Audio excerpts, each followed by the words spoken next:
1. Donald John Trump. Source: ChatGPT. Donald John Trump, born June 14, 1946, is a well-known American businessman, television personality, and politician who served as the 45th President of the United States, 2017 to 2021. Here are some of the main facts about him. Born in Queens, New York City. The heir to the family real estate business, his father, Fred Trump, was a successful real estate developer. After graduating from college, Trump joined the family business and expanded it. Successfully developed a number of well-known real estate projects, including Trump Tower. It has a wide range of businesses such as casinos, hotels, and golf courses. He is widely known for his participation in the reality show The Apprentice. In 2016, he ran for president on behalf of the Republican Party, defeating Democratic candidate Hillary Clinton and becoming president. Its governing style is mainly America First, and its policies involve many fields such as economy, immigration, and trade. Diplomatically, he has met with North Korean leader Kim Jong-un and taken a tough stance against China. Sought re-election in 2020 but lost to Democratic candidate Joe Biden. Mr. Trump's governing and personal style has been controversial, and he has been warmly embraced by his supporters while also drawing widespread criticism. His attacks on the media, immigration policy, and his rhetoric about the 2020 election have caused huge divisions. Source: Wikipedia. Donald John Trump, June 14, 1946, American entrepreneur, politician and media personality, President-elect, 47th, and former 45th President of the United States, 2017 to 2021. Born and raised in New York City, a graduate of the New York Military Academy and the Wharton School of the University of Pennsylvania, he is known for his business success and political involvement as a Republican. Trump has 3 wives, 3 sons, 2 daughters, and 10 grandchildren. The previous spouses are Ivana Trump, February 20, 1949 July 14, 2022, wife and children. In April 1977, she married Kawapio and divorced in March 1992. Marla Maples, born October 27, 1963, is the second wife of a native of Georgia, USA. The two married in December 1993 and divorced in June 1999. Melania Trump, born April 26, 1970, is a Slovenian native of the third and current wife. The two have been married since January 2005 in Florida. Trump was born into a family of German immigrants. His grandfather, Frederick, immigrated to New York in 1885 from Karlstadt, a small town in Rhineland-Palatinate, Bavaria, Germany, where he worked as a barber and carpenter before entering the real estate industry. Trump's father, Fred, was born in New York City and is an American real estate developer, while his mother, Mary, is an immigrant from Scotland who was born on the Isle of Lewis. He immigrated to New York at the age of 17 to work as a domestic worker, met Trump's father in 1936, and obtained American citizenship in 1942.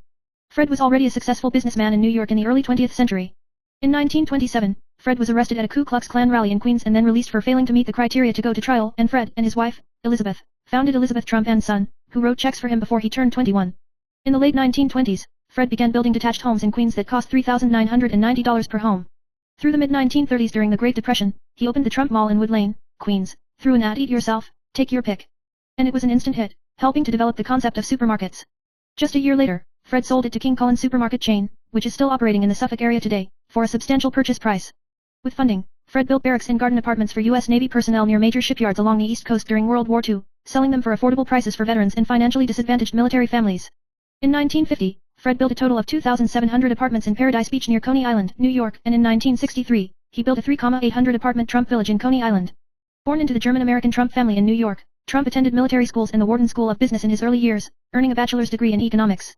In 1971, he became chairman and president of his family's business, the Trump Organization, and later founded Trump Entertainment, which operates real estate, casinos, and restaurants around the world.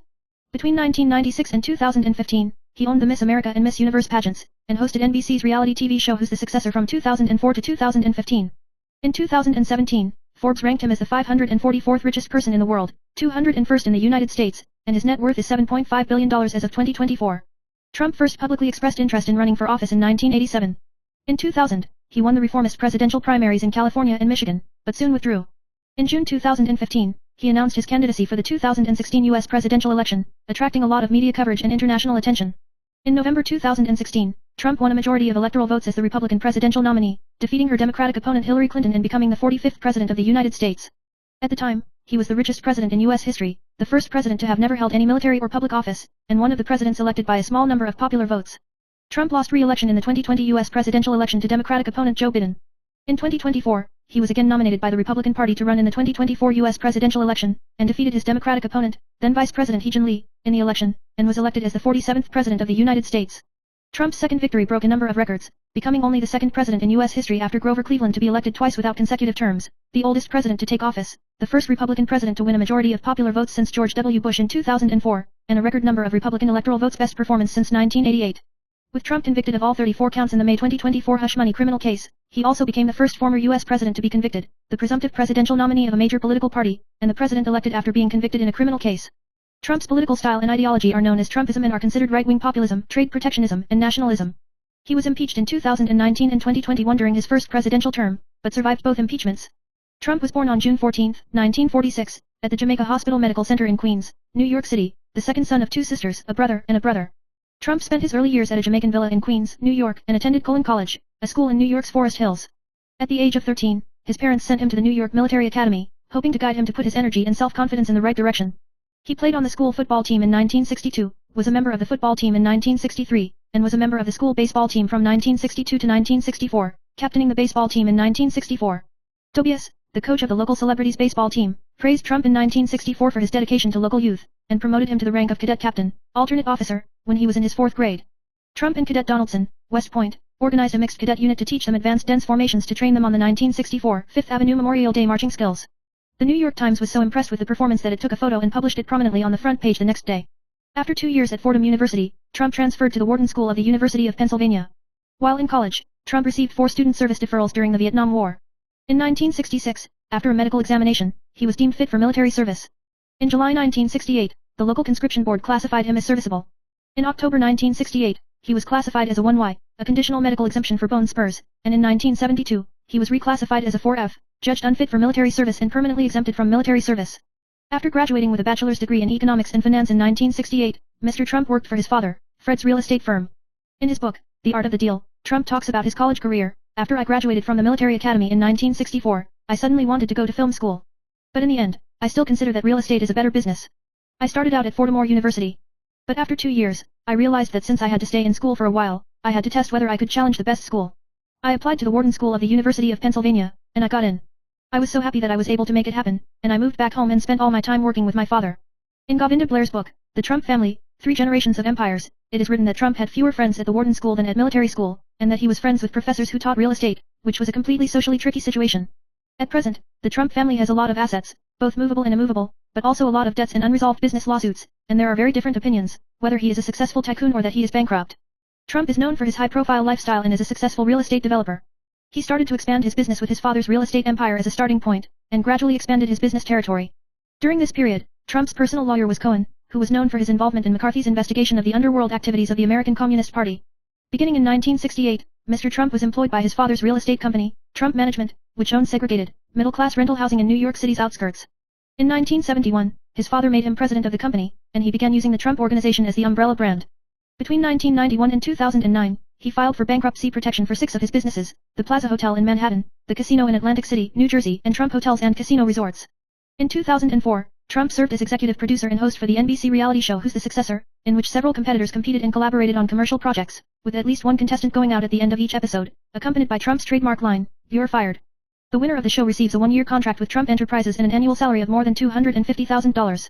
In the first year, the show paid Trump $50,000 per episode, about $700,000 in the first season, because of the show's success, and now he is reportedly paid millions of dollars per episode, making him the highest-paid TV personality.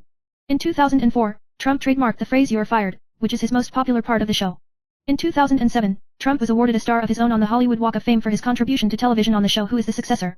Trump and NBC own the rights to host the Miss Universe beauty pageant and its beauty pageant brands such as Miss Universe, Miss America, and Miss Young America. Trump is also the chairman of the board of directors of the Miss America pageant. In December 2006, after Trump gave Miss America Connor a second chance for a beauty pageant contract breach, skyrocketing weight, partying and drinking, Trump, the owner of the pageant rights, decided to let Connor, the champion who promised to change his mind, continue to have her Miss America crown. Talk show host O'Donnell criticized Trump on the show Viewpoint for acting like a moral indicator that only a 20-something person has. Trump is a well-known world wrestling entertainment enthusiast. In 2013, he was nominated for the World Wrestling Entertainment Hall of Fame by World Wrestling Entertainment President John McMahon of Wrestling Entertainment. Trump hosted WrestleMania for its 4th and 5th events and was a celebrity at WrestleMania for its 7th and 20th WrestleMania, where he was interviewed by former Minnesota Governor Ventura. Trump also participated in a wrestling-related reality show, becoming one of the well-known Fight a Billionaire storyline. The storyline stems from Trump's claim that he can surpass McMahon, the president of World Wrestling Entertainment, in any situation. McMahon becomes frustrated and wants to have a one-on-one duel with Trump, but the two eventually agree to find their own wrestlers to win or lose, so they start WrestleMania 23 with a hair-on-hair competition, and the two sides sign a contract. If their designated wrestler loses, the opponent can shave his head. As a result, Trump's representative, Lazeri, defeated McMahon's representative, Omega, and Trump, Lazeri, and referee Austin shaved McMahon's head. Later, referee Austin also rewarded Trump with a guillotine of his own trick, which threw Trump to the ground. Trump's Trump Mahal Hotel and Casino in Atlantic City also hosted the 1991 International Bodybuilding Federation's championship event. In April 2007, Trump was named one of the 100 least sexy men in the world list by the Boston Phoenix newspaper. In 1988 and 2000, Trump twice vowed to run for President of the United States, and withdrew from the Reform Party in 2000. The 2016 U.S. presidential election began in mid-2015, and Trump ran as a Republican on June 16, changing the map of power in the Republican Party, with supporters mostly white men and low-level laborers, opposing economic free trade agreements and immigration-related bills, especially illegal immigration residency. He defeated 16 opponents in the primaries and was almost confirmed as the Republican presidential nominee on March 3, 2016. However, he has been boycotted outside the party and within the party. News and rumor refutation organizations have accused him of making a record number of false remarks, and the U.S. media has also pointed out the lies of his rhetoric, and some authors believe that he attracted the media through excessive remarks. At the same time, he and Democratic candidate Hillary Clinton repeatedly attacked each other personally during the campaign, and Trump threatened to sue Hillary Clinton if the email gate was true. U.S. Secretary of State John Kerry called the election an embarrassing and incomprehensible impact on the international image of the United States, and that the focus of the election debate was skewed away from the real issues. On November 8, 2016, Election Day, Trump won 306 electoral votes to Democratic opponent Hillary Clinton with 232. On December 19, the electors went to the polls, and the numbers were reduced to 304 and 227 votes due to the defection of the electors on both sides, and the election was officially declared president by the U.S. Congress, and the final results were confirmed by the U.S. Congress on January 6, 2017.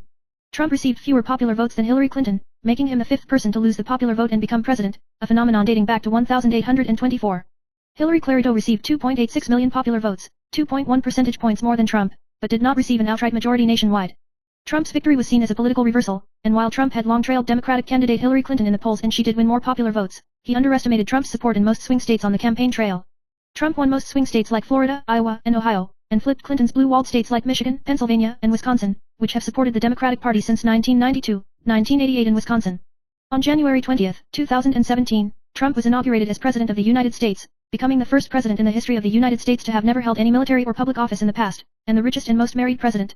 He is also the oldest president of the United States, but this record was broken by his successor, Joe Biden, after Trump was elected for the second time. This record was broken by himself.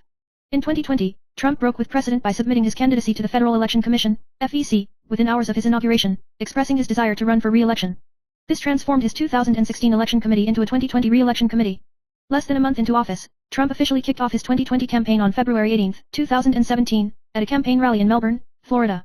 On February 1, 2017, his campaign had raised more than $7 million. In the first 2 years of his term, Trump's re-election committee raised $67.5 million, leaving his campaign committee with $19.3 million in cash on hand at the start of 2019. From early 2019 to July 2020, the Trump campaign and the Republican Party raised $1.1 billion for the election, but they quickly used $800 million of that amount, causing Trump to lose a huge campaign funding advantage over Democratic nominee and former Vice President Joe Biden. The funding crunch for the campaign has forced Trump's ad spending to plummet. Trump's campaign ads focused on crime, claiming that if his opponent, Joe Biden, won the presidency, big cities would fall into lawlessness. Since the spring of 2020, Trump has questioned the election, claiming that the election may be perpetrated without public evidence, and saying that widespread use of mail-in ballots would lead to large-scale election fraud. On July 30, Trump floated the idea of postponing the election, which the New York Times called an extraordinary breach of presidential etiquette. When the House voted in August to provide $25 billion to the U.S. Postal Service in an early response to an expected surge in mail-in ballots, Trump vetoed the allocation, saying he wanted to block any increase in mail-in ballots. On August 24, 2020, the Republican National Convention officially nominated Trump as the Republican Party's candidate for the 2020 U.S. presidential election. Due to the inconsistent voting mechanism and counting speed of the U.S. federal states, as well as the sharp increase in the number of voters in this election, the election results could not be officially confirmed for several days after the November 3 polling day. At 2 a.m. after the end of the election day on November 3, when the results of the vote count were still unclear, Trump announced to his supporters at the White House that he had won the election and demanded that the vote count be stopped immediately, saying, "Some people are trying to steal the results of this election." However, a few days later, the results of the vote count gradually became clear. Biden was predicted to be the winner by some media and academic institutions, and Trump, who faced defeat, threatened that this election is far from over and claimed that the election was fraudulent without providing conclusive evidence. The Trump campaign filed 16 different lawsuits in at least 5 states before he tweeted a manifesto saying "We're going to win." Legal experts say the lawsuit filed by the Trump team has little chance of changing the outcome of the election. Trump also blocked his administration officials from cooperating with Biden in handover preparations. On November 16, Trump tweeted again that he had won the election, but was labeled by Twitter officials as different from the results of this election judged by official sources. By the end of November 2020, Trump or his allies had filed more than 50 lawsuits in swing states, most of which were dismissed by the courts. On December 5, Biden led Trump in the national popular vote by 81.3 million, 51.3%, to 74.2 million, 46.8%. Biden is expected to win the Electoral College election by a vote of 306 to 232. Trump's allegations of widespread voting fraud have been debunked by judges, state election officials and the head of his own administration's Cybersecurity and Infrastructure Security Agency, CISA. Trump fired Krebs after CISA Director Krebs refuted Trump's allegations of voting fraud, calling his comments about election fairness grossly inaccurate. With legal challenges to the election results largely failing after the election, Trump faded out of public activity, drawing criticism. Some media outlets have seen his withdrawal as a sign of irresponsible sulking, especially in the face of a surge in the coronavirus disease epidemic in the United States. After 2 weeks of resistance, General Services Administration, GSA, Director Murphy began providing transitional resources to the Biden team after declaring that Biden looked like a winner in the election. On November 23, Trump confirmed on Twitter that the director of the GSA sent a letter to Biden on the same day, saying that he would provide the latter with corresponding resources and services after the election, and Gilbert also sent a letter to various departments of the U.S. federal government, saying that Murphy was sure that Biden and Harris were obviously successful candidates, and said that he suggested that GSA start the transition process, but he still did insist that he will win. Trump said on November 26 that he would leave the White House if the Electoral College voted for President-elect Joe Biden. But he and his allies are still trying to invalidate the election because of legitimacy issues. On December 2, Trump blamed a lot of bad things that happened during the election. He accused the presidential election of being rigged and riddled with fraud. On December 11, 2020, the U.S. Supreme Court refused to hear a case filed by the Texas Attorney General and backed by Trump and his Republican allies. The plaintiffs had asked the court to overturn the election results in the 4 states that Biden won. On December 14, the Electoral College officially confirmed Biden's victory by a vote of 306 to 232. On January 7, 2021, he issued a statement saying that he did not agree with the election results, but that he would still take over power in an orderly manner on January 20. From November 3, 2020, through January 19, 2021, the Trump administration's U.S. Department of the Treasury's Office of Foreign Assets Control, OFAC, announced 307 blacklist designations for individuals and entities. The Trump administration has enacted more sanctions during this period than previous administrations and more than in other periods of his term, which averaged about 1,000 entities and individuals blacklisted each year. At 8:15 a.m. on January 20, 2021, Trump and his wife Melania left the White House aboard Marine One to Andrews Air Force Base for a brief farewell ceremony. He also said that he refused to attend President Biden's inauguration ceremony in a few hours, and Biden also responded that Trump's absence was a good thing. On January 25, 2021, Trump opened the former president's office in Palm Beach County, Florida, USA. On February 28, 2021, Trump gave a speech at the Conservative Political Action Conference, hinting at the possibility of running for president again, his first official public appearance since leaving office. On September 11, 2021, on the occasion of the 20th anniversary of 9/11, Trump visited a fire station and police station in New York City. On July 25, 2022, Trump traveled to Washington to attend an event and deliver a speech, the first time he returned to Washington since leaving office. On January 8, 2021, Twitter issued a statement stating that it had permanently frozen Trump's Twitter account because it determined that Trump violated incitement violence policy. Subsequently, Facebook, Instagram, and YouTube followed up and continued to freeze Trump's personal accounts. On March 21, Trump stated that he would set up his own platform to deal with social platforms such as Twitter, which is expected to be launched within 2 to 3 months. On March 29, Trump launched his official website, the Office of Donald J. Trump, and May 4, Trump launched his personal platform from the desk of Donald J. Trump. On June 2, his personal platform from the desk of Donald J. Trump decided to close due to the social platform's resistance to sharing its related articles and the lower than expected traffic. On January 6, 2021, Gab, an emerging social media platform known for not censoring posts and allowing racist speech, provided a backup for Trump's Twitter account. His son-in-law, Mr. Kushner, has intervened to stop aides from trying to get Trump to join marginal social media platforms like Gab and Parler. On June 27, 2021, Paul Oski, CEO and founder of Rumble, confirmed that Trump had created an account on his service platform, but did not comment on Trump's use of the Rumble service as a conduit for speech. Trump spokesman Harrington pointed out that it will be part of Trump's expansion of his own online social platform, which does not mean that Rumble will only be used as the main channel for online speech in the future. At the same time, Harrington explained that in the future, Trump will continue to communicate and interact with the American people through the Rumble service. On July 4, 2021, Trump's former team officially launched Gettr, a new social platform similar to Twitter, after a month of trial operation. On October 20, 2021, the Trump Organization announced that it will establish a new social platform, Truth Social. On August 8, 2022, Trump's Mar-a-Lago estate in Florida was searched by the FBI.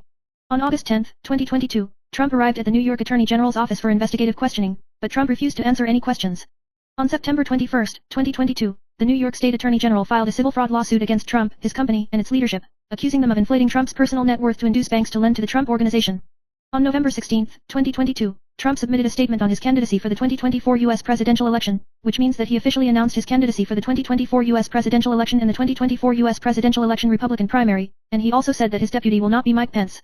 On November 8, 2023, the Minnesota Supreme Court ruled that Trump retained his candidacy in the state's 2024 Republican presidential primary.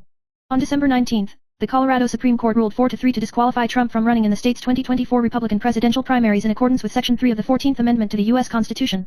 On December 28, the Maine Secretary of State ruled to disqualify Trump from the 2024 Republican presidential primaries in the state.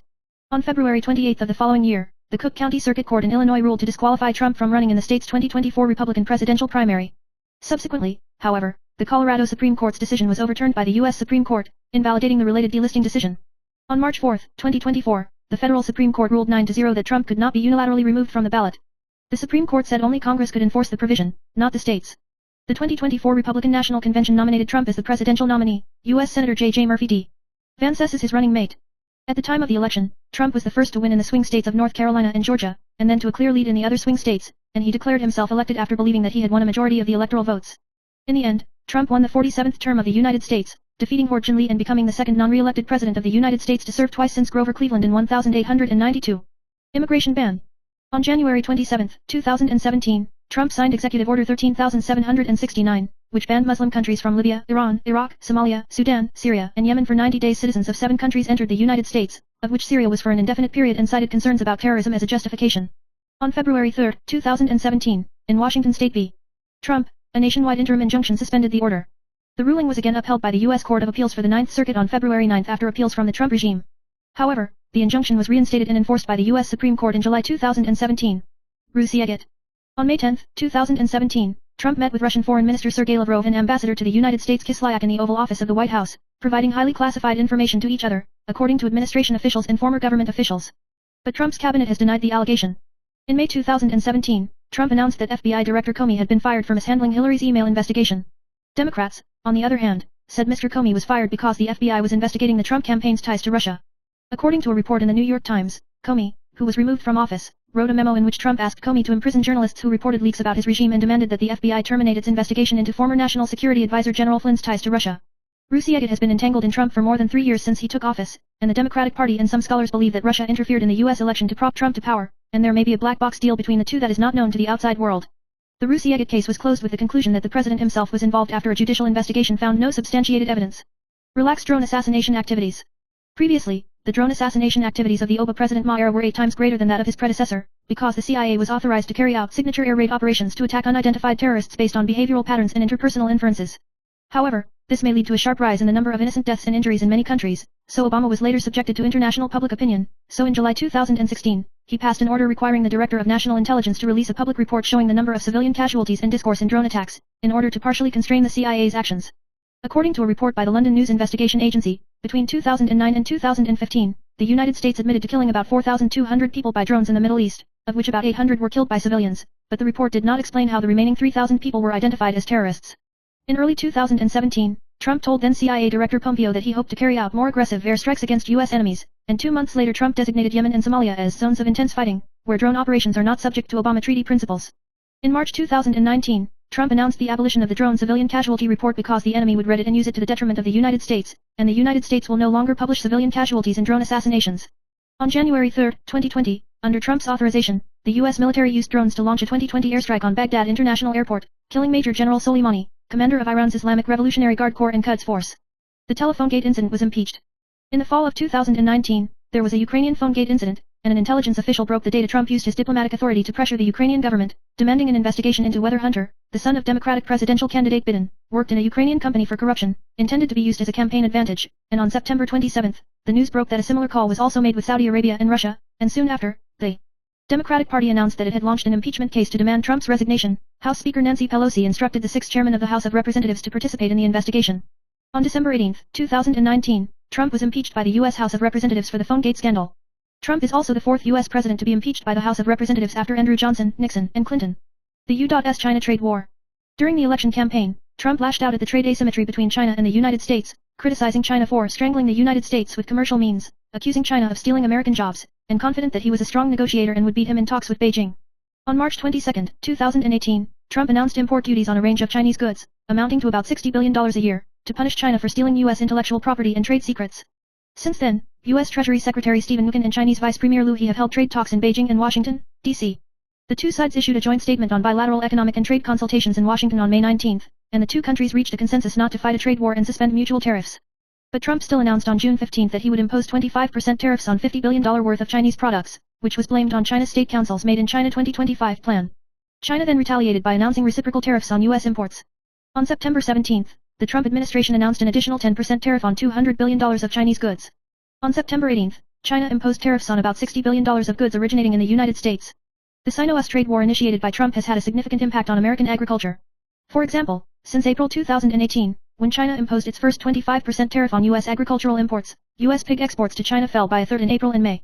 In June 2018, China imposed an additional 25% tariff on U.S. agricultural products, forcing U.S. producers to turn to selling pigs, etc., to pet food and livestock feed processors at much cheaper prices. It is estimated that U.S. pig sewer producers will lose $860 million in 2018. Against this backdrop, U.S. Secretary of Agriculture Perdue said on July 24, 2018, that the USDA will provide $12 billion in support to U.S. farmers and ranchers affected by the tariffs. In January 2019, Chinese Vice Premier Liu He led a delegation to visit the United States and was received by Trump. Liu He said that in order to reduce the trade deficit between the two countries, China is willing to buy 5 million tons of soybeans on the same day, which Trump appreciated.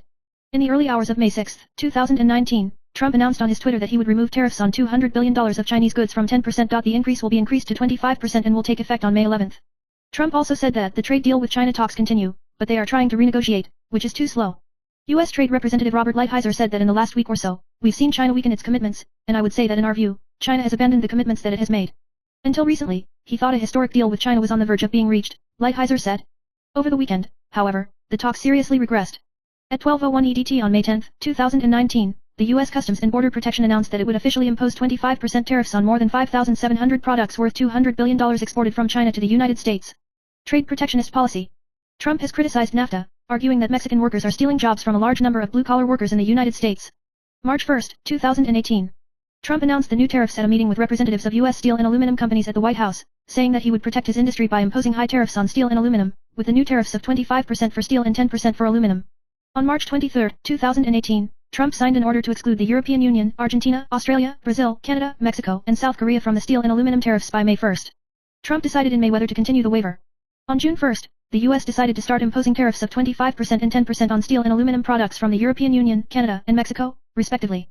The European Union, China, India, Canada, Mexico, Norway, and Russia have all resorted to the World Trade Organization, WTO, as a result. In addition, countries have retaliated by imposing tariffs on U.S. products. EU member states agreed on June 14 to impose a 25% tariff on February 8 billion euros of U.S. goods. Canada, Mexico, India, Turkey, and Russia followed the European Union's lead in announcing tariffs on U.S. goods. On July 25, 2018, during a visit to the White House, EU Executive Commission President Jean-Claude Juncker and Trump reached an agreement that the two sides agreed to negotiate trade issues and suspend new tariffs on each other for the time being, but the previous U.S. decision to impose tariffs of 25% on steel and 10% on aluminum from the EU will remain in force. In March 2019, Trump said that he would remove India from the Generalized System of Preferences, GSP, and that Indian goods would no longer enjoy the same preferential tariff treatment as other developing countries on the list, effective June 5. On June 14, India's Ministry of Commerce and Industry announced that India would impose tariffs on more than 20 U.S. goods involving $220 million. On May 17, 2019, when the Sino-US trade war resumed, the United States announced that it would stop imposing tariffs on steel and aluminum products from Canada and Mexico and Canada also stopped imposing retaliatory tariffs on similar products from the United States. At the same time, Trump announced a 180-day delay in deciding whether to impose 25% tariffs on cars and parts from Japan and the European Union. Originally, May 18 was the deadline for Trump to decide whether to impose tariffs on car imports from Japan and Europe. But soon after that, Trump announced on May 31 that Mexico would impose a 5% tariff on all imports from Mexico starting June 10, citing Mexico's inability to stop the influx of illegal immigrants into the United States, and that if the border crisis is not resolved, the tariff rate on Mexico would be raised to 25% by October 1 and remain at that level until the problem of illegal immigration is resolved. On June 8, the United States and Mexico reached an agreement in which Mexico pledged to tighten controls on illegal immigration at Mexico's northern border, while the United States suspended tariffs on Mexico indefinitely. On July 2, 2019, the U.S. Department of Commerce announced that it would impose punitive tariffs of up to 456% on steel products originating in Taiwan and South Korea from Vietnam. The U.S. imposed anti-dumping and countervailing duties on South Korean and Taiwanese products in December 2015 and February 2016, respectively. Then, in April 2019, the amount of corrosion-resistant steel and cold-rolled steel exported from Vietnam to the United States surged by 332% and 916%, respectively, compared to the same period before, and the United States accused the two countries of trying to circumvent anti-dumping and countervailing duties through Vietnam. On August 13, 2019, Trump said he was leaving the World Trade Organization in front of employees of Shell Chemical in Pennsylvania, and as early as when he was running for president, he believed that the preferential treatment given by the WTO to developing countries such as China harmed the interests of the United States. On September 25, 2019, Japan allowed about $7.2 billion worth of tariffs on U.S. agricultural imports to be cut, expanding the opening of Japan's market for U.S. agricultural products. On October 2, 2019, the World Trade Organization approved the United States to impose annual tariffs on $7.5 billion worth of EU products as a countermeasure to the EU's illegitimate subsidies to Airbus. Trump called it a major victory for the United States. On October 18, the United States officially imposed tariffs on $7.5 billion of EU goods. On December 2, 2019, U.S. President Donald Trump, who had granted Brazil and Argentina special exemptions to steel and aluminum tariffs, announced the resumption of tariffs on steel and aluminum from Brazil and Argentina. Trump accused Brazil and Argentina of devaluing their currencies against the dollar on a massive scale, to the detriment of American farmers. On February 14, 2020, the Office of the United States Trade Representative, USTR, issued a statement saying that the United States will raise import tariffs on EU aircraft from 10% to 15%. On August 6, 2020, Trump signed a proclamation announcing that the United States would reinstate a 10% tariff on some aluminum imports from Canada from August 16. However, on September 15, the United States abruptly stopped imposing tariffs on Canada. From November 10, 2020, the European Union will impose annual tariffs on $3.99 billion worth of Boeing jets and other U.S. goods. 2. Trump election policy, 2024. Source, ChatGPT. In the 2024 presidential campaign, Donald Trump proposed a number of key policies, covering the economy, diplomacy, society, and other areas. These policies continued his conservative style of governance while trying to attract more voters. Here are the key policy highlights. Economic policy, Trump plans to implement a new round of tax cuts, especially corporate tax cuts and partial tax exemptions to stimulate economic growth. At the same time, he advocated a minimum tariff of 10% on most imports, especially Chinese goods. This policy is seen as a means of narrowing the trade deficit, but it could lead to higher consumer prices. Climate and energy policy, Trump pledged to ease restrictions on traditional energy sources to boost the fossil fuel industry, such as opening up the Arctic for oil drilling. He stressed the need to support traditional energy sources to reduce costs, but this could lead to long-term environmental challenges. Foreign policy, Trump claims he can negotiate an end to the war in Ukraine within 24 hours, while planning to reduce U.S. military involvement overseas. He also pledged his support for Israel while promoting stability in the Middle East. Immigration policy, he reiterated that he will seal borders to prevent illegal immigrants from entering the United States, while continuing to build a border wall to strengthen border controls. Social issues, on reproductive rights, Trump opposes a nationwide abortion ban and advocates for states to decide for themselves. This position tries to strike a balance between conservatives and moderate voters. Judicial reform, he promised to pardon some of his supporters involved in the 2021 Capitol riots and to fire the special prosecutor who investigated his case. Source, BBC News. Trump is about to return to the White House, promising to take action on issues such as immigration, the economy, and the war in Ukraine. With his Republican Party back in control of the Senate, his political agenda seems likely to garner a lot of support in Congress. In his victory speech, Trump vowed that he would govern with a simple motto: make promises, keep promises. We will deliver on our promises. In some cases, however, he did not give more details on how to achieve the goal. 1. Deportation of undocumented immigrants. During the campaign, Trump promised the largest deportation of undocumented migrants in U.S. history. He also pledged to complete the U.S. Mexico border fence, which he began building during his first term. At the end of last year, when the Biden-Harris administration was in power, a record number of crossings across the southern border of the United States will decline before declining in 2024. Experts told the BBC that a repatriation operation on the scale Trump had promised would face significant legal and logistical challenges and could slow economic growth. 2. Economic, tax and tariff measures. According to exit polls, the economy is a key issue for voters. Trump has promised to end inflation. During Biden's presidency, inflation climbed to a high level before retreating. However, the president's power to directly influence prices is limited. Trump also promised massive tax cuts, extending the 2017 tax reform measures, and proposed a tax exemption on tips, the elimination of taxes on Social Security gains, and a cut in corporate taxes. He plans to impose new tariffs of at least 10% on most foreign imports in order to reduce the trade deficit. He said an additional 60% tariff could be imposed on imports from China. However, some economists warn that the measures could push prices higher. 3. Cut climate regulations. During Trump's first presidency, Trump reversed hundreds of environmental protection measures, making the United States the first country to withdraw from the Paris Climate Agreement. This time, he again vowed to cut regulations, especially to help the U.S. auto industry. He has constantly slammed electric vehicles and promised to overturn Biden's goal of encouraging a shift to cleaner energy. Trump has pledged to increase U.S. production of fossil fuels, vowing to keep drilling on his first day in office, rather than focusing on renewable energy sources such as wind. He wants to open up areas such as the Arctic wilderness for oil drilling, arguing that such a move will reduce energy costs, although analysts are skeptical. 4. End the war in Ukraine. Trump criticized the United States for spending tens of billions of dollars on supporting Ukraine's war against Russia, and promised to negotiate an end to the conflict within 24 hours. However, he did not indicate which side he thought should make concessions. Democrats say the move will embolden Russian President Vladimir Putin. Trump wants the United States to gradually withdraw from conflicts abroad. Regarding the war in Gaza, Trump has stated that he is a staunch supporter of Israel, but has also urged the U.S. ally to end its military operations. He also pledged to end the violence in Lebanon, but did not elaborate on specific measures. 5. There is no ban on abortion. Mr. Trump said in a presidential debate with Mr. Ho that he would not sign a nationwide ban on abortion, contrary to the wishes of some supporters. In 2022, the U.S. Supreme Court overturned the constitutionally protected right to abortion, at a time when conservative justices were in the majority on the Supreme Court, which was also the result of Trump's first term. Reproductive rights became a key issue in Ho's campaign, and on election day, several states passed measures to protect or expand abortion rights. Trump himself has often said that states should have the right to decide on their own abortion laws, but he has not been able to clarify his position and give a consistent message. 6. Pardon some of the participants in the January 6 riots. Trump said he would release some people convicted of participating in a riot in Washington, D.C., on January 6, 2021. At the time, his supporters stormed the Capitol in an attempt to prevent Biden's victory in the 2020 election. The violence has been blamed for several deaths, and Trump has been accused of inciting the riots. He has been trying to downplay the significance of the riots and to mold hundreds of convicted supporters into political prisoners. He insisted that many of them were wrongfully imprisoned, but also admitted that there are a few people who may indeed be out of control. 7. Dismissal of Justice Department Special Counsel Smith. Mr. Trump has vowed to fire veteran prosecutor Jack Smith, who is currently leading 2 criminal investigations into Mr. Trump, as soon as he takes office, within 2 seconds. Special Counsel Smith accused Trump of trying to overturn the results of the 2020 election and allegedly mishandling classified documents. Trump has denied any wrongdoing and has managed to prevent the cases from going to trial before the election. He stated that Smith had carried out a witch hunt against him. Trump will return to the White House as the first president to be convicted of a criminal conviction, having been convicted of falsifying business records in New York. 3. Trump's election affects Bitcoin. Source: ChatGPT. Donald Trump is elected President of the United States in 2024, and his policies could have a significant impact on the Bitcoin and cryptocurrency markets. Trump repeatedly expressed his pro-crypto stance during the election campaign and promised to implement friendly regulatory policies, including the establishment of a strategic reserve for Bitcoin, the relaxation of regulations on crypto companies, and the appointment of a pro-cryptocurrency chairman of the U.S. Securities and Exchange Commission, SEC. Market growth and price volatility. Trump's support could further boost the price of Bitcoin. For example, Bitcoin's recent breakthrough above the $100,000 mark is partly due to optimistic expectations of deregulation. Attract investment and innovation. His policies could attract crypto companies back to the U.S., such as those that have relocated due to the current strict regulations, and promote the development of innovative technologies. Drive decentralized finance, DeFi, and trading volume. The market demand for crypto exchange-traded funds, ETFs, and decentralized financial instruments is likely to increase, which could further strengthen Bitcoin's position in the global financial system.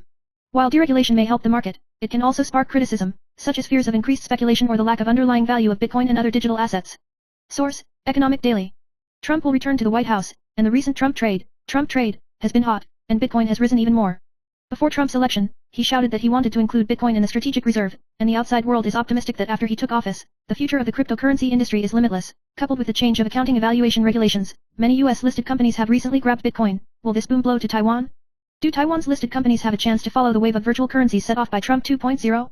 Wen Hongjian, vice chairman of the Taiwan FinTech Association, said that Trump's election ushered in a bullish for the cryptocurrency industry for 3 reasons. First, Trump shouted before the election that he wanted to include Bitcoin in strategic reserves, and Republican Senator Cynthia Lummis, who is regarded as Trump's ally, intends to promote a bill immediately after the new Congress takes office next year to sell part of the Fed's gold reserves and establish Bitcoin reserves.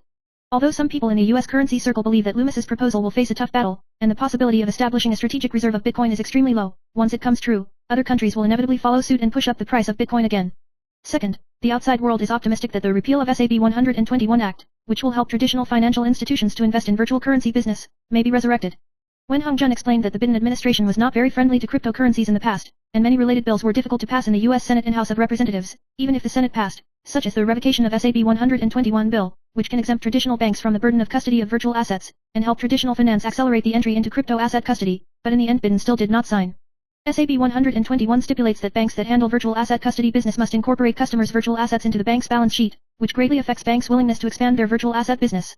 The Senate and House of Representatives voted in mid-May to repeal SAB 121, but Biden vetoed it in June. Third, personnel turnover. At this moment, there are rumors that Trump is considering creating a new position in the White House dedicated to cryptocurrency policy, which highlights the influence of the cryptocurrency industry on the Trump administration. In addition, Gary Gensler, chairman of the U.S. Securities and Exchange Commission, SEC, who has repeatedly filed complaints against the world's major cryptocurrency exchanges and is regarded as a public enemy in the cryptocurrency circle, has announced that he will resign on the day of Trump's inauguration as chairman of the SEC. The bullish news inspired Bitcoin to rise above the $100,000 mark. Trump's election has brought a friendly atmosphere to cryptocurrencies, and it has also led companies to increase their investment in Bitcoin, especially MicroStrategy, which is the largest U.S.-listed company in terms of Bitcoin. According to foreign media reports, MicroStrategy has been buying Bitcoin since August 2020, and spent $4.6 billion in Bitcoin in November this year. Since the beginning of this year, the share price of MicroStrategy has risen by more than 6 times, which is more fierce than Bitcoin, and also surpasses the share price increase of Nvidia and TSMC. The main reason why MicroStrategies attract investors to buy is the strategy of actively increasing their holdings of Bitcoin. In order to implement the strategy, the MicroStrategy does not hesitate to use leverage operations and issue bonds to raise funds to expand investment in Bitcoin. Wen Hongjian said that inspired by MicroStrategies, a number of listed companies have announced that they will implement Bitcoin strategies, including Solidion Technology, a US-listed battery materials company, announced in mid-November that it would use most of its excess cash reserves to buy Bitcoin. Unitronics, a listed company on blockchain technology in the United States, also released its cryptocurrency portfolio strategy around mid-November, including allocating most of its funds to Bitcoin and diversifying its crypto assets. A few days earlier, Genius Group, a listed company in Singapore's AI education, announced that it would use 90% of its funds to buy Bitcoin and use Bitcoin as the company's reserve asset. At the end of November, Bonsai, a publicly traded U.S. marketing technology company, announced that its board of directors had approved the purchase of Bitcoin as a reserve asset. It is worth noting that the Financial Accounting Standards Board, FASB, issued a new rule at the end of last year that companies must measure their holdings of cryptocurrencies at fair value, and the new rules will take effect from 2025 and allow for early adoption. The new rules will allow businesses that hold cryptocurrencies to be more realistic about their financial situation. The market expects that with this new regulation on the road, accounting hurdles will be cleared and more businesses will put idle funds into cryptocurrencies such as Bitcoin. Wang Meiling, a certified public accountant in the knowledge management group of KPMG and Ho Jianyi, said that the original rule in the United States was that enterprises holding cryptocurrencies could only recognize the loss, not the benefit. For example, 100 yuan to buy, the market price became 90 yuan, and the loss of 10 yuan must be recognized, but when it rose to 110 yuan, the value still stayed at 90 yuan, and the increase from 90 yuan to 110 yuan could not be recognized as the increase of 20 yuan from 90 yuan to 110 yuan. The new provision adopts fair value, and the profit and loss must be reflected. Taking the above as an example, if it rises to $110, it can be recognized as $20. Wang Meiling believes that after adopting fair value, when the company holds a large amount of money, the financial report will fluctuate relatively large, and not all companies may prefer to present the fluctuation in profit and loss, but when the Bitcoin rises sharply, it is indeed good news for the company. Wen Hongjun said that foreign listed companies have successively included Bitcoin in reserve assets, and the strategy of Bitcoin asset concept stocks will inevitably begin to imitate and spread around the world in the past 2 years, and it is estimated that many people in Taiwan will also be gearing up. In particular, if the domestic accounting regulations can adopt fair value like the United States, it will greatly increase the willingness of enterprises to invest. 4. Trump was elected in favor of electric vehicles. Source: ChatGPT. Policies could have a profound impact on the US EV industry. Subsidies eliminated and emission standards eased. Trump may eliminate existing EV tax credits, such as the $7,500 car purchase subsidy under the Inflation Reduction Act, IRA, while easing EPA emission standards. He also risks overturning some federal incentives for electric vehicles and ending the IRA's provision to promote investment in electric vehicle factories.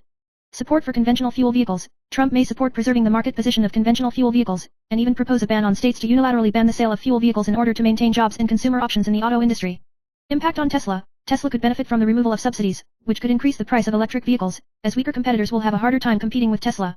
In addition, raising tariffs on imported cars to prevent Chinese electric vehicles from entering the US market could also give Tesla an advantage. Challenging California's environmental regulations. Trump could re-challenge California and other states' regulation of emission standards, which could affect zero-emission vehicle, ZEV, credit trading, which is critical to the revenues of Tesla and other EV startups. Source: Yahoo News. EV makers are hoping for continued growth under President-elect Donald Trump, especially as Tesla's chief executive, Elon Musk, now appears to be one of Trump's top advisors. Trump attacked Joe Biden's support for electric vehicles early in his presidential campaign.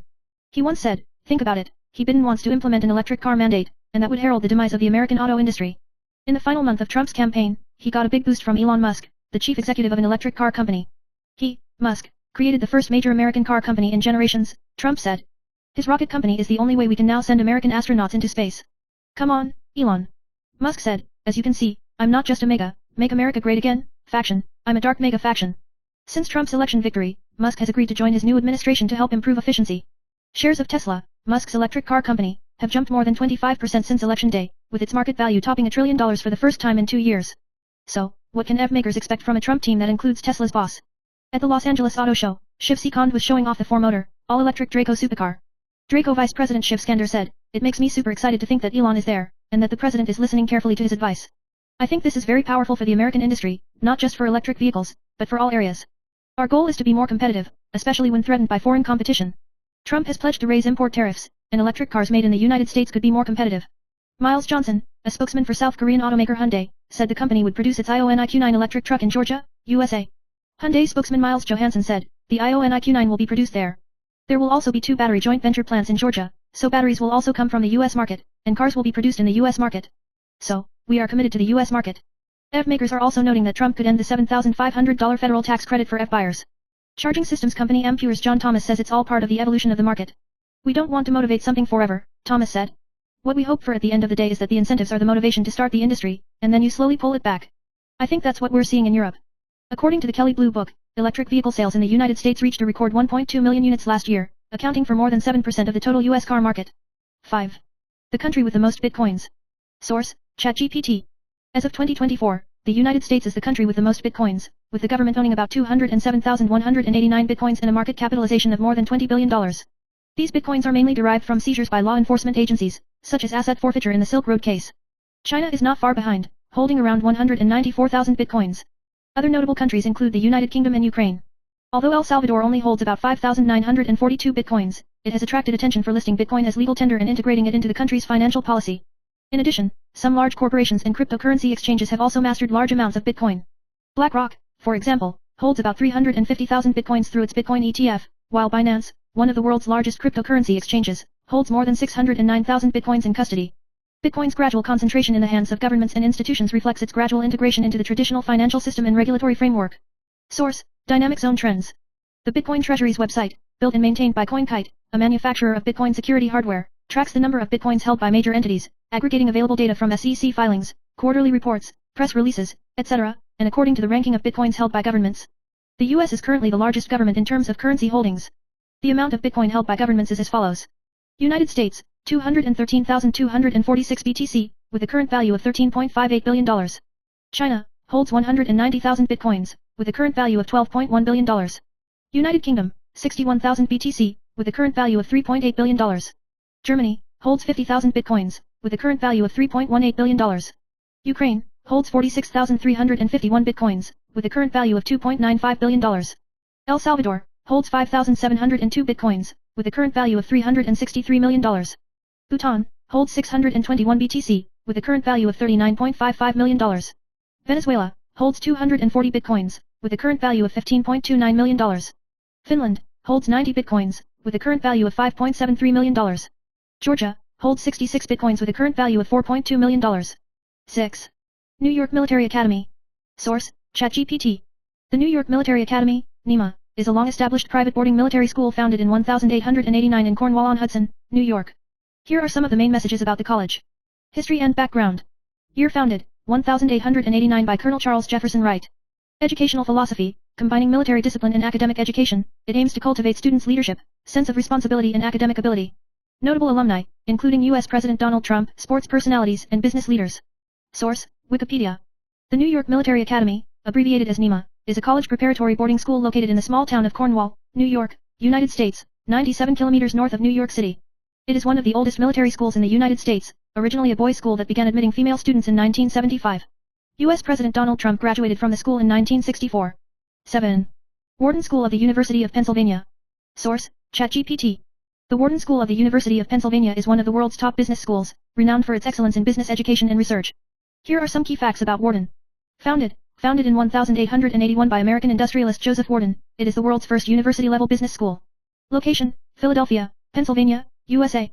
University of Pennsylvania, one of the Ivy League schools. Notable alumni: Donald Trump, 45th President of the United States. Elon Musk, founder of Tesla and SpaceX. Warren Buffett, famous investor and CEO of Berkshire Hathaway, briefly attended Wharton as an undergraduate. Source: Wikipedia. The Wharton School of the University of Pennsylvania, often referred to as the Wharton School of Business, is a business school of the University of Pennsylvania. Founded in 1881, it is the first collegiate business school in the United States, and has a high reputation in all major fields of management education, business education, and basic economics education, and has been ranked among the best business schools in the United States and the world. 8. Barron Trump. Source: ChatGPT. Barron William Trump is the only child of Donald Trump and his third wife, Melania Trump. He is notable for his unique upbringing and low-key public image. Date of birth: March 20, 2006. Place of birth: Manhattan, New York City. Parents: Father: Donald Trump, the 45th President of the United States. Mother: Melania Trump, born in Slovenia, worked as a model. Siblings: Barron has 4 half-siblings, including Donald Jr., Ivanka, Eric, and Tiffany. Source: Wikipedia. Barron William Trump, born March 20, 2006, was born in New York, USA, the only son of Donald Trump and his third wife, Melania Trump. 9. Trump Organization. Source: ChatGPT. The Trump Organization is a conglomerate of private conglomerates in the United States, headquartered in Trump Tower on Fifth Avenue in Manhattan, New York City. Largely controlled by the Donald Trump family, the group spans multiple business areas, with real estate development and management at its core. Source: Wikipedia. The Trump Organization is an American conglomerate headquartered in the Trump Tower in Midtown Manhattan, New York. Its primary function is to serve as a holding company for Donald Trump's business investments. Donald Trump took office as President of the United States on January 20, 2017, and in order to avoid a conflict of interest, he handed over the management of the group to his sons, Donald Trump Jr. and Eric Trump, but still took ownership of the group. 10. Trump Tower. Source: ChatGPT. Trump Tower is an iconic skyscraper located in New York City, United States, located on Fifth Avenue in Manhattan and is widely known as the headquarters of Donald Trump. Here are some key background information. Location: 725 Fifth Avenue, Manhattan, New York City. Completion: 1983. Height: at 202 meters, 663 feet, and 58 stories, Trump Tower was one of the most iconic skyscrapers in New York City at the time. Architectural style: the building is built in a modernist style and the facade is made up of gold and reflective glass, making it a conspicuous luxury building. Source: Wikipedia. Trump Tower is a 58-story multi-purpose skyscraper located on Fifth Avenue in downtown Manhattan, New York, United States. The building was designed by Scott of Schwank Cornell Architects, and was built with the investment of Donald Trump, who later elected the 45th and 47th Presidents of the United States, and Fairlife Insurance Company, now AXA Fairlife Insurance Company. The Trump Organization uses it as its headquarters, as well as the Sky Villa, where Donald Trump mainly lives. The shops on the ground floor of the building opened on November 30, 1983. The building's patio and its shops were opened to the public on February 14, 1983, with apartments and offices opening shortly thereafter. The contractor and builder of the building is Barbara A. Ress. 11. Trump's Mully Island Affair. Source: ChatGPT. Regarding Trump's involvement with Epstein and Little St. James Island, This question concerns the relationship between Donald Trump and the late billionaire Jeffrey Epstein, especially the controversy related to Epstein's private island, Little St. James Island. Trump's interactions with Epstein. Trump had numerous social interactions with Epstein, including lavish parties at the Trump Club and in New York City. Trump also appeared with Epstein on occasions in the 1980s and 1990s. Trump's connection to Lolita. Trump has publicly denied ever visiting Epstein's private island. Despite reports that Trump flew on Epstein's private jet, there is no direct evidence that he was involved in illegal activities on the island. Trump's political opponents and media outlets mentioned Trump's relationship with Epstein during the 2016 presidential campaign as part of a political attack. Trump himself denied any connection to Epstein's illegal actions and later said his relationship with Epstein was over. Source: New Blue Network. There are rumors on social platforms that U.S. President Trump has announced a list related to the deceased U.S. billionaire Jeffrey Epstein, with the names of former U.S. President Obama, Clinton, the late superstar Michael Jackson, and the late physicist Stephen Hawking on the list. In September this year, according to media reports such as Newsweek and The Hill, Trump hinted at a podcast hosted by Lex Fridman that if he could win the 2024 U.S. presidential election, he might make Epstein's Lolly Island client list public. Lolly Island, also known as Little St. James Island, is a private island in the U.S. Virgin Islands. Epstein bought the island and organized a large-scale underage sex trade here. On July 6, 2019, a minor female was arrested. In August of the same year, Epstein died in prison while awaiting trial, and the medical examiner determined it was a suicide. After verification, there is no client list that can be confirmed that Epstein was listed and verified during his lifetime in the available public information related to Epstein's alleged conspiracy to abduct and sexually exploit underage women. The existing list actually refers to legal documents left over from a 2015 court case against Epstein's ex-girlfriend and CO conspirator, Ghislaine Maxwell, of Epstein's accusers, which contain names of people who may have ties to Epstein. In an interview with Friedman in September, Trump specifically mentioned the issue of secrecy over the client list of the visit to Little St. James's Island. In response to Friedman's statement that the list was not made public was very strange, he said, "Yes, that's very interesting, isn't it?" Mr. Trump said he was inclined to publicize Epstein and that he would take a look at it himself. In the published list, Obama, Trump, Hawking, Andrew, Clinton and others are all on the list. A check of the 148 names on the released list did not find the names of Trump and Stephen Hawking. A search of the names mentioned in the online list found that most of the names listed on the list had appeared on a Epstein Island flight schedule circulated on social media platforms in January this year. The table lists the names of former U.S. Presidents Barack Obama and Bill Clinton, Canadian Prime Minister Justin Trudeau, and Prince Andrew, the second son of the late Queen Elizabeth II. Prince Andrew, film actors Kevin Spacey, Whoopi Goldberg, Tom Hanks, talk show host Jimmy Spacey, Jimmy Kimmel, Oprah Winfrey, American pop singers Beyoncé and Lady Gaga, real name Stephanie Germanotta, model Naomi Campbell, comedian Chris Tucker and others. However, a number of fact-checking agencies, including the paper, checked the above-mentioned flight list and found that the list listed in the flight list was not credible. Of all the court documents related to the Epstein case that have been made public a few days ago, there is not a single document called the Epstein Island flight schedule. In 2019, the U.S. Court of Appeals for the Second Circuit unsealed several court documents related to the case involving Maxwell, Epstein's ex-girlfriend. The documents contain a flight log showing the names of people who may have flown on Epstein's private jet. The journal mentions Prince Andrew, Bill A. Clinton, Naomi A. Campbell, Kevin A. Spacey, Chris Tucker, and others, as well as former U.S. President Donald J. Donald, who was not mentioned in the so-called Epstein Island flight schedule on the Internet. Trump. However, the names of Obama, Hanks, Beyoncé, Trudeau, and others do not appear in the logbook. In July 2019, according to the New York Times, the Wall Street Journal and other media outlets, 2 pilots who had flown Epstein's private jet were subpoenaed in a sex trafficking investigation, and they were asked for the names of people who allegedly flew on the plane between 1995 and 2003. Flight logs from the pilots, later published by the American blogger Gawker, showed that the names of more than 60 people were recorded, but again, Obama, Hanks, Beyoncé, Trudeau and others were not included. In January, as more than 200 previously sealed court documents related to Maxwell's case were unsealed, the identities of many of the people associated with Epstein mentioned in the case were finally revealed. In addition to Maxwell, Ghislaine, Prince Andrew, Bill Clinton, Trump, Campbell, Spacey, and others mentioned above, the well-known figures mentioned in the document include Hillary Clinton, former First Lady of the United States, U.S. Secretary of State under Obama, candidate for the presidency of the United States. David Copperfield, American stage magician. Alan Dershowitz, prolific lawyer and media critic who represented Epstein in 2006. Leonardo DiCaprio, actor and filmmaker, best known for his roles in Titanic and Inception. Al Gore, former Vice President of the United States under Bill Clinton. Richard Branson, British billionaire and business magnate, founder of the Virgin Group. Stephen Hawking, British physicist and science writer. Ehud Barak, former Prime Minister of Israel. Michael Jackson, a famous musician known as the King of Pop. Marvin Minksy, pioneer of artificial intelligence. George Lucas, American film director and creator of the Star Wars saga. Cate Blanchett, Australian actor who starred in The Lord of the Rings and Tar. Heidi Klum, German-American model. Bruce Willis, actor best known for his roles in Tiger Fear and The Sixth Sense. Bianca Jagger, activist and wife of Sir Mick Jagger, lead singer of the Rolling Stones. Bill Richardson, former governor of New Mexico. Cameron Diaz, actor who starred in Shrek and Mary Got Something to Say. Glenn Dubin, an American hedge fund manager who is allegedly friends with Epstein. Eva Anderson Dubin, former Miss Sweden and wife of German Dubin, who once dated Esten Stein. Noam Chomsky, linguist and political philosopher. Tom Pritzker, American tycoon and philanthropist. Sarah Ferguson, Duchess of York, ex-wife of Prince Andrew. Robert F. Kennedy Jr., American politician and conspiracy theorist. Louis Fritsch, former director of the Federal Bureau of Investigation. Frederick Fetch, famous hairstylist. It is important to note that being named in the said legal documents does not mean that they have been established to have any wrongdoing with Epstein or anyone else. The names mentioned in the document include not only those accused by Epstein, but also the identified victims and others with whom Epstein is inextricably linked. For example, former U.S. President Bill Clinton and Donald Trump are listed on the list, but neither has been charged with misconduct. Trump himself said in a podcast interview in September that he himself had never been to Lolly Island. A review of Trump's X, Instagram, and other social media accounts since November 7, 2024, did not find any information related to Epstein or Lolly Island. Truth Social, a social media platform founded by Trump himself, also did not post any content related to the so-called Lolly Island list.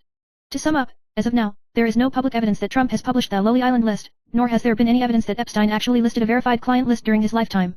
The existing list actually refers to legal documents left over from a 2015 court case against Epstein's ex-girlfriend and CO conspirator, Maxwell, who was Epstein's accuser, and contains the names of people who may have been associated with Epstein.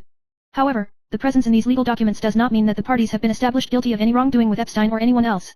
There is a contradiction in the list mentioned in the online legend law, and most of the names listed in the list appeared on a Epstein Island flight schedule circulated on social media platforms in January this year, which has been falsified by multiple fact-checking agencies. Many of the names listed on the online form, such as Obama, Hanks, Beyoncé, Trudeau, etc., do not appear in any public court documents. 12. Apartheid. Source, ChatGPT. Apartheid refers to a systematic, officially enforced policy of apartheid, most notably in South Africa. Originally introduced by Dutch South Africans, Boers, and the British in the late 19th century, it was further formalized by the South African National Party government in 1948 and was not completely abolished until 1994. Source, Wikipedia. Racial segregation refers to the separation of people according to different races in their daily lives, so that various races cannot use public spaces or services at the same time. Apartheid may be prescribed by law, or it may be unlawed but de facto. Regardless of whether apartheid is equal or unequal, it is essentially an act of racial discrimination. Under apartheid, the rights of people were divided according to their ethnic background. 13. John Miller. Source, BBC News. Donald Trump, the Republican presidential candidate in the United States, has denied that he ever disguised himself as his spokesman John Miller in the 1990s. The Washington Post obtained a 1991 recording of a conversation between a journalist and a publicist who identified himself as John Miller, who sounded a lot like Mr. Trump himself. Mr. Trump said the voice in the recording was not his. Journalists who have covered Mr. Trump's early career say they often speak with a spokesman who has the same voice as Mr. Trump himself. After fending off more than a dozen rivals, Trump has been presumed to be the Republican presidential nominee. Traditional Republicans are embracing him, uniting the party to defeat the Democratic Party's potential presidential nominee, Hillary Clinton. Trump responded on the Today Show TV show on Friday, May 13, local time, saying, "No, I don't know about it, this is the first time I've heard it, and it doesn't sound like mine at all. There are a lot of people trying to imitate my voice, as you can imagine, it sounds like one of those scams, one of many, doesn't sound like me." Still, in 1990, Mr. Trump admitted in a trial over unpaid wages for illegal Polish workers involved in the construction of Trump Tower that one of his employees had worked in the name of John Byron in related businesses. The New York Times reported that the worker's lawyer said he received a phone call from a self-identified John Byron threatening to sue if he did not drop the case. 14. Gordon Getty. Source, ChatGPT. Gordon Getty was a well-known American businessman, philanthropist, and composer. He was the son of J. Paul Getty, the founder of Getty Oil. The Getty is known in the public eye for his family's wealth, but he himself is better known as a music composer and art lover. Gordon Getty was born in 1946 as one of the Getty family.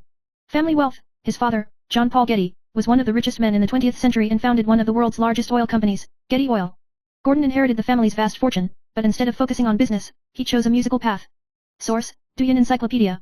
Gordon Peter Getty, born December 20, 1933, was an American businessman and classical music composer who was the oil magnate J. Getty Paul Getty's fourth child. His mother, Anne Rock, was his father's fourth wife. When his father died in 1976, Gordon took over the Getty's $2 billion trust. In September 2020, he had a net worth of $2.1 billion and was ranked 391st on the Forbes list of the 400 richest people in the United States. On March 25, 2024, the Huron Research Institute released the 2024 Huron Global Rich List, and Gordon Getty ranked 1,337th on the list with a wealth of 19.5 billion yuan. Gordon Getty's life as a composer was documented in Peter Rosen's documentary Gordon Getty, There Will Be Music, which premiered at the Film Village in New York City on February 5, 2016, and aired on PBS in the US and Arte in Europe, and has also been featured at film festivals and programs across the country. 15. Who is the successor? Source, Wikipedia. The Apprentice is an American reality television show that aired on NBC in early 2004.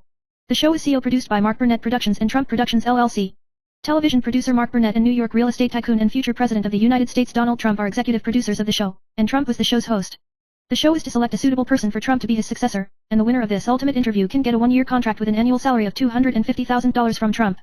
Since Trump ran for president in 2015, the show has been hosted by actor and former California Governor Arnold Schwarzenegger. In 2017, Schwarzenegger announced that he had decided to stop hosting Who is the Successor due to a collapse in the show's ratings due to the Trump-related controversy. In addition to the United States, Who is the Successor has also been filmed and aired in local versions in several countries around the world. Broadcast on Hong Kong TVB Pearl, Season 7 premiered in June 2008, this series in Taiwan is played by Walai Yule Channel. 16. Truth Social. Source, ChatGPT. Truth Social is a social media platform founded by Donald Trump that aims to provide users with a space for free expression that is not subject to the moderation and constraints of traditional social media platforms. The platform was launched in 2021 by Trump Media and Technology Group, TMTG, as an alternative to mainstream social platforms such as Twitter and Facebook. Trump, who was permanently banned from these platforms in January 2021 for inciting violence, launched his own social platform aimed at attracting users who are unhappy with the censorship of existing social media content. Source, Wikipedia. Truth Social is a social media platform launched by Trump Media and Technology Group, TMTG. The platform is based on Mastodon, an open-source decentralized distributed microblog community network, and was released on February 21, 2022. After the 2021 storming of the U.S. Capitol, former U.S. President Donald Trump's Facebook and Twitter accounts were banned, so he decided to start his own social media. In May of the same year, Trump created his own personal website platform, but it lasted only a month before shutting down. On October 20, 2021, Trump Media and Technology Group issued a statement announcing that the platform will be available for testing on iOS in November 2021 and officially released to the public in 2022. On February 21, 2022, Truth Social was launched on iOS and once ranked first in the App Store free application list. October 12, Truth Social on Google Play. 17. A policy of incitement to violence. Source, ChatGPT. The incitement to violence policy is a common rule in social media platforms and media organizations that aims to prevent users from inciting violence or hateful behavior through speech or behavior. Major social media platforms such as Twitter, Facebook, YouTube, etc., have policies that limit or punish incitement to violence. Specifically, these policies prohibit encouraging or supporting violence, any form of speech or conduct that directly or indirectly encourages, supports, or praises acts of violence, including terrorist attacks, attacks on specific groups, or attacks on public institutions. Hate speech, offensive speech that targets groups such as race, religion, gender, sexual orientation, etc., and is also considered incitement to violence if it is likely to provoke violence or discrimination. Spreading disinformation, publishing false information that could lead to violence or panic, such as inciting attacks against specific groups, false information about terrorist activities, etc. Trump and social media bans. Donald Trump was banned from multiple social media platforms following the January 2021 Capitol riots, in part because his comments on social media platforms were perceived as incitement to violence. Twitter believes that Trump's tweets may have inspired the violence, so it permanently banned his account. Source, Wikipedia. Sedition means complicity or preparatory conduct with the intent to incite rebellion or minor riots against the government, as well as acts of advocacy or instigation with the intent or potential to incite unlawful acts to make them imminent. Sedition usually includes subversion of the Constitution and incitement to discontent and resistance to the authority of the establishment. In general, sedition is not considered subversive. There are also differences in the OFFI citable conduct in different codes. The definition of sedition has changed over and over time throughout the history of law. With regard to international standards against national security, Principle 1.1 of the Johannesburg Principles requires that the allegation should be defined by a clear and unambiguous legal manner so that individuals can identify a particular act as unlawful. 18. The richest president of the United States. Source, ChatGPT. The richest president of the United States is Donald Trump, based on his wealth estimates before and after his presidency. Much of Mr. Trump's wealth comes from his real estate investments, brand licensing and entertainment industries, especially the Trump Organization. He once claimed to be a billionaire whose wealth remained high during his presidency and after leaving office. Source of wealth. Real estate. Trump has amassed wealth by investing in and managing real estate projects in New York City. Notable ones include Trump Tower, Trump International Hotel, and more. Branding and commerce. Trump's name is used as a brand authorization in real estate, hotels, resorts, gaming, and more. Entertainment. He hosted the famous reality TV show The Apprentice, which helped him raise his public profile and create business opportunities. Data source, Liberty Finance. The U.S. presidential election has just ended, and Forbes has counted the net worth of previous U.S. presidents, and Trump, who was re-elected president, is the richest president in the history of the United States, with an estimated net worth of $3.7 billion US, about NT $118.5 billion, when he took office in 2016, and now it is even higher, with a net worth of about $5.5 billion US, about NT $176.2 billion. Presidential historian Barbara A. Perry argues that most post-Civil War presidents were not wealthy businessmen and were not rich themselves, with the exception of Trump. Citing the examples of 42nd President Bill Clinton and 44th President Barack Obama, Perry said that they did not have much personal wealth when they took office, they were self-made, they broke into their own world with their academic talents, they entered the White House with little money, and they made tens of millions of dollars after leaving office. According to a 2023 report by 24/7 SWAL ST, which ranks America's richest former presidents at the peak of their personal wealth, this data calculates personal net worth based on the former president's income, real estate, spouse's wealth, and inheritance, all adjusted for inflation. According to the report, the richest U.S. president is Trump, whose net worth now reaches $5.5 billion US, about NT $176.2 billion, including income from real estate investments and holdings, as well as shares in media and technology groups, whose market value has experienced wild fluctuations this month. In second place is Kennedy, with a net worth of $1.3 billion, about NT $41.65 billion, and presidential historian Douglas Brinkley said that most of Kennedy's wealth was inherited. In third place is Washington, with a net worth of $708.5 million, about NT $22.7 billion, and a staggering amount of land holdings. The fourth place is Thomas Jefferson, the third president of the United States, with a net worth of $285.8 million US, about NT $9.16 billion, who inherited his father's land and acquired wealth. In fifth place is Roosevelt, with a net worth of $168.6 million, about NT $5.4 billion, Roosevelt came from one of the most prominent and wealthy families in New York and inherited a large fortune. 19. The oldest president of the United States. Source: Asia Weekly. Former President Donald Trump, the Republican presidential nominee of the United States, returned to the White House for the second time, becoming the oldest elected president and the first president to be criminally convicted, and he became the first person in 132 years to win a re-election after losing re-election. It is understood that Trump has hinted that he wants to run for president since 1987, and announced his election in June 2015, shouting that the American dream is dead, and he wants to make the American dream bigger and better. Trump happened to encounter the epidemic during his tenure. The United States also became the country with the highest number of deaths and infections in the world, and Trump was also criticized, losing to Biden in re-election, but still won 74 million popular votes, breaking the presidential record for re-election. Trump lost the election in 2020, and on January 6 of the following year, a large number of supporters stormed the Congress, which caused Republican leaders and supporters to cut off from him, and finally Trump won the primary. He was plagued by 91 felony charges before the election, and some analysts believe that Trump's presidential dream has been shattered, and the image of him flashing bullets and shouting "fight" in July has boosted his popularity. According to NPR, the President of the United States is Grover Cleveland, the first person to be elected twice without consecutive terms. He was elected twice in 1884 and 1892. Former Presidents Martin Van Buren, Millard Fillmore, and Theodore Roosevelt Sr. also tried and failed to re-elect President. Now 78 years old, Trump has been re-elected, making him the oldest president-elect in U.S. history, and he has declined to disclose his physical or mental health. 20. The most divorced president of the United States. Source: ChatGPT. The president with the most divorces in U.S. history is Donald Trump, who has been through 3 marriages and 2 divorces. His marital history. Ivana Trump, Trump's first wife, married in 1977 and divorced in 1992. Ivana is a Czech-American woman who was a vice president of the Trump Organization and has worked on several projects for the company. Marla Maples, Trump's second wife, married in 1993 and divorced in 1999. Mara is an American actress and television host. Melania Trump, Trump's third wife, married in 2005 and remains married. Originally from Slovenia, Melania is a model and former first lady. Trump's 3 marriages and 2 divorces make him the most divorced president in U.S. history. Source: Awakening News. Since the founding of the United States, politicians who have been divorced have been insulated from the presidency until Reagan broke the rule. There are many peculiarities about Trump's election as President of the United States, one of which is that he has been divorced twice, which is the highest number of president-elects in the United States in history. The fact that a divorced person cannot be President of the United States is not a legal requirement, but a matter of tradition. Christianity is the mainstream religion in the United States and does not approve of divorce, so divorce is a moral taboo if you want to run for president. The main reason why Reagan was able to overcome this obstacle is that he was an actor at the time of his divorce, and the division and integration of actors is more common than the average person, so voters are not very careful. And he and his first wife, actor Jen Wyman, divorced in 1948, and by the time he ran for president on behalf of the Republican Party in 1980, the divorce was more than 30 years ago. He and his second wife, Nancy, are in love with each other, and as we all know, the last thing makes up for the past, and the divorce in his early years is not a topic. Today, the divorce rate in the United States is about 40% to 50%, and the sex scandals of presidents such as Kennedy and Clinton have been exposed, and the story between the founding father Jefferson and the black slave maid, Jefferson was widowed at that time, has also been confirmed, so it is no longer sensitive whether the president has ever been divorced. Trump is an entrepreneur and has a lot of money, and having 3 marriages is not the focus of voters. Incidentally, the Huffington newspaper reported that the divorce rate in the United States has been declining in recent years, due to the decline of feminism and the rise in the age of marriage. In the past, divorced people couldn't be presidents, but some people almost divorced after becoming presidents, such as Franklin Roosevelt, who served the longest, was detected by his wife for cheating, and his wife was so angry that she wanted to divorce, but she finally endured it. For example, when Clinton was in office, Hillary Clinton was so angry that she wanted to divorce. Trump's first wife was Ivana, who was married from 1977 to 1991, the second wife is actor Maples, who was married from 1993 to 1999, the current wife is model turned Melania, and the two married in 2005, and the New York Times said that the bridal dress was ordered in Paris by hand, and the asking price was $230,000, about NT $6.9 million.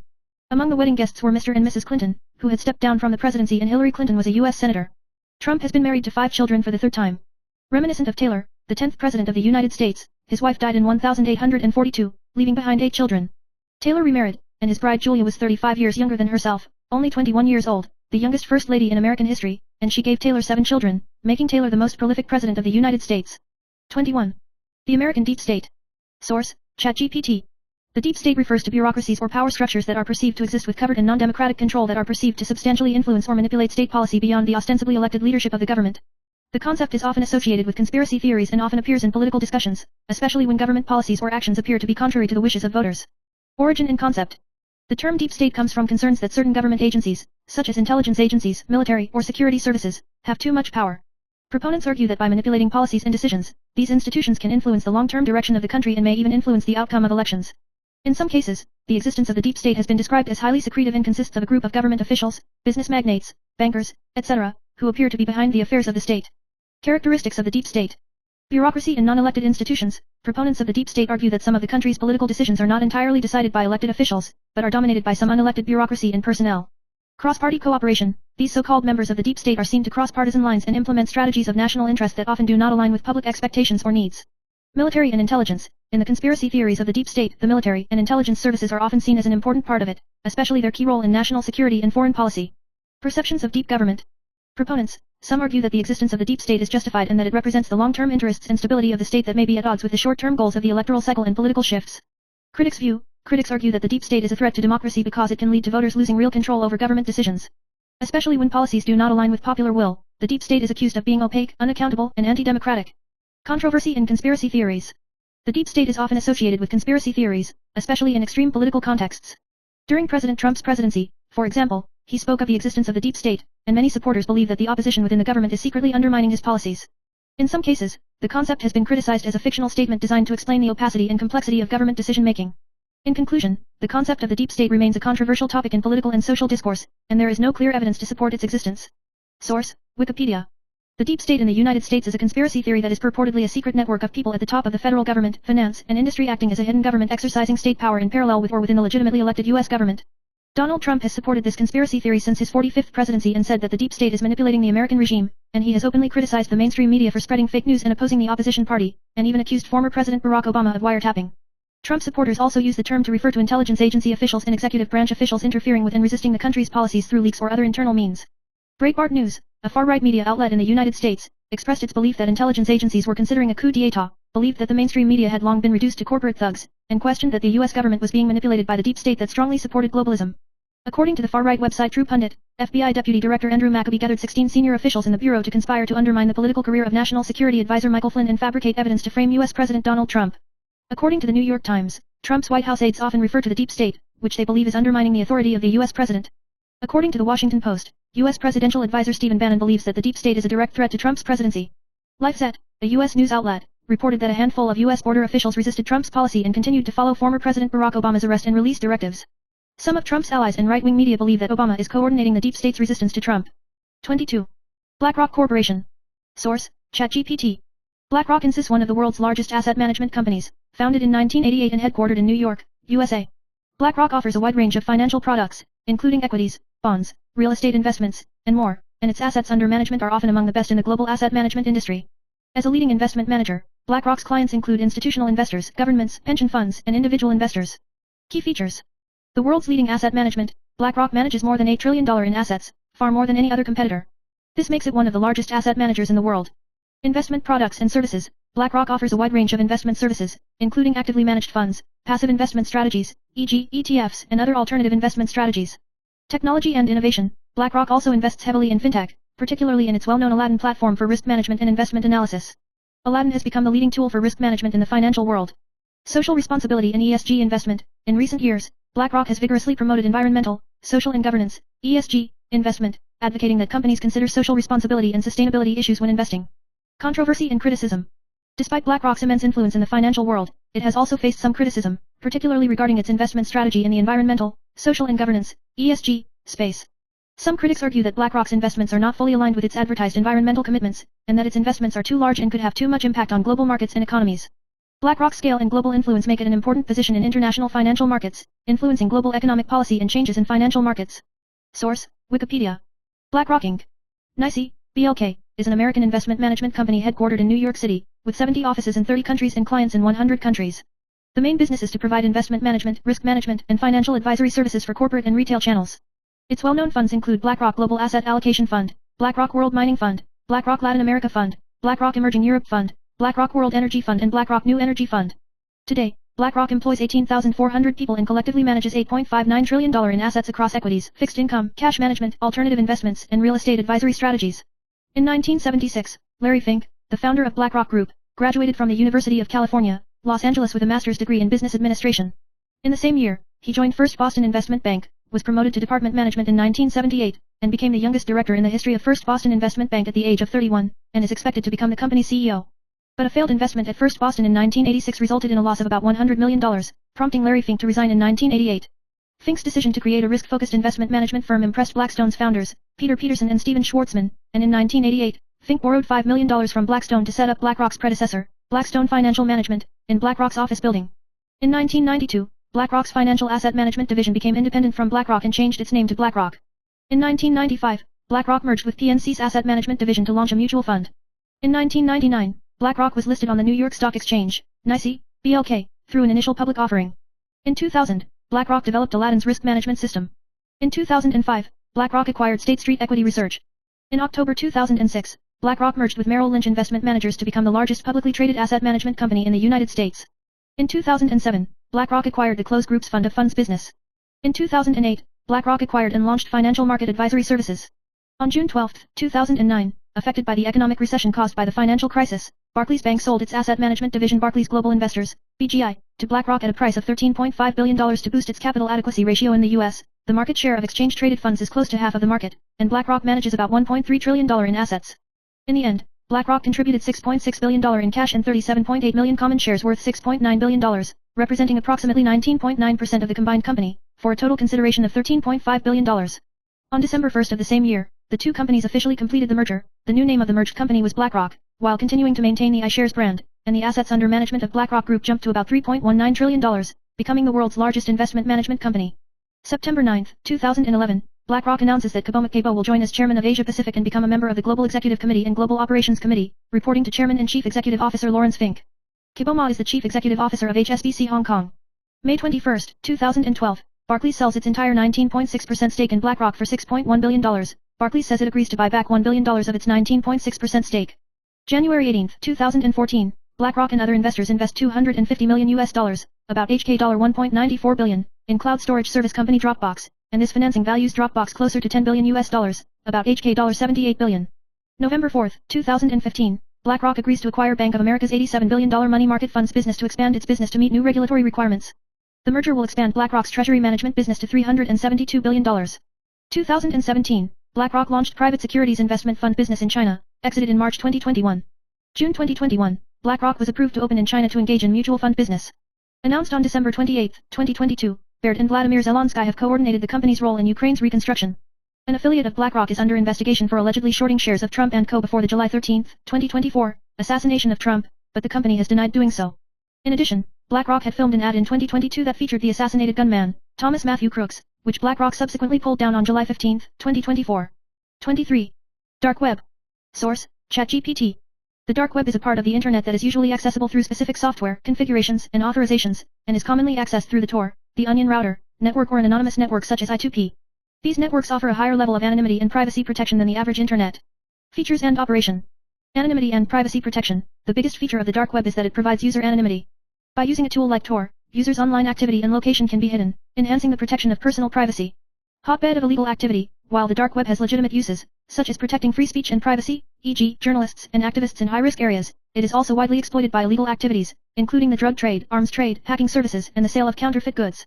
Hierarchical structure. The dark web itself is part of the deep web, which includes all web pages, such as databases, company intranets, etc., that cannot be accessed by normal search engines, while the dark web is a small part of the deep web that requires specific software and protocols to access.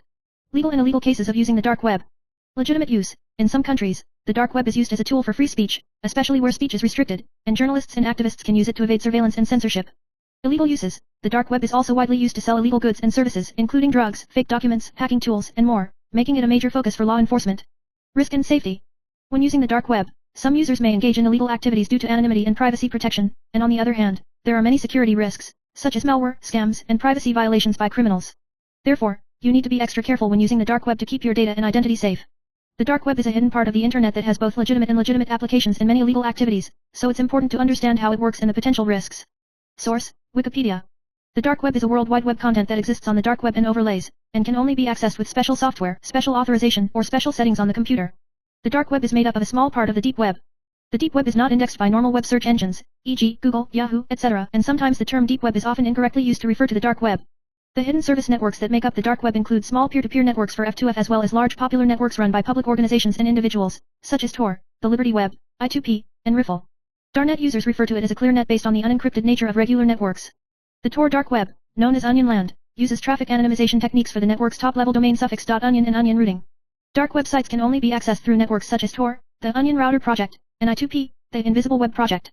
Dark web users widely use the Tor browser and Tor-accessible websites, which can be accessed through the Onion domain name identification. Tor focuses on providing anonymous access to the internet, while I2P focuses on anonymous website hosting. The layered encryption system makes the identity and location of dark web users anonymous and untraceable. Dark web encryption technology transmits user data through a large number of intermediary servers, protecting user identities and guaranteeing anonymity. The transmitted information can only be decrypted by subsequent nodes in the path, which lead to the exit node. Because the system is so complex, it is almost impossible to regenerate node paths and decrypt information layer by layer. Due to the high level of encryption, websites are unable to track the geolocation and IP of their users, and users do not have access to information about the website host. As a result, communications between dark web users are highly encrypted, allowing users to communicate, blog, and share files in a confidential manner. The dark web is also used for illegal activities such as illegal trade, illegal forums, and mediated exchanges between pedophiles and terrorists. At the same time, traditional websites provide access to the Tor browser in order to connect with users. For example, ProPublica has launched a new version of its website for Tor users. Conclusion. Americans like this type of pit/coming soon. The American Deep State. BlackRock Corporation. Dark Web.